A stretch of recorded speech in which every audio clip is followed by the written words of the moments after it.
एक दिन बिलाल और मानो नामी दो बेहतरीन दोस्त जंगल में खेल रहे थे। खेलते खेलते उन्हें एक पुराना जादुई टरी हाउस नजर आया जो हल्की सी रोशनी में चमक रहा था।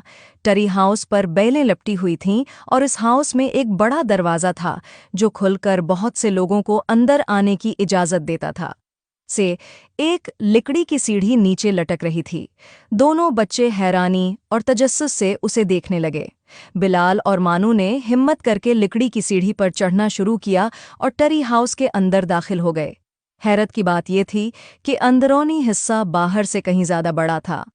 चारों तरफ जादुई किताबें, चमकते हुए नवादरात और अजीब और गरीब चीज़ें पड़ी थीं। खिड़की से उन्हें मुख्तलिफ दुनिया की झलकियां नजर आईं। दोनों दोस्त हैरत और खुशी से देखते रहे।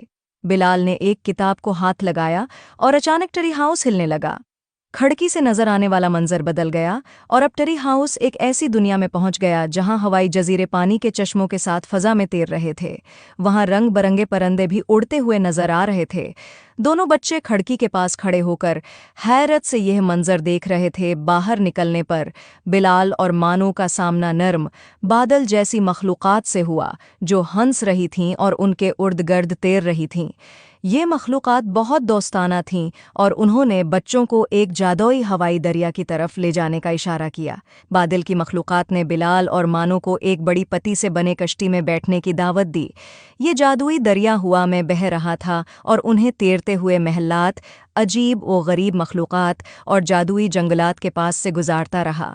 दोनों बच्चे हैरत और खुशी से कश्ती के सफ़र का लुत्फ़ उठाते रहे। कुछ देर बाद बिलाल और मानो जादुई टरी हो गई। हाउस के जरिए अपने पुराने जंगल में वापस आ गए। दोनों एक दूसरे की तरफ देखकर मुस्कुराए। ये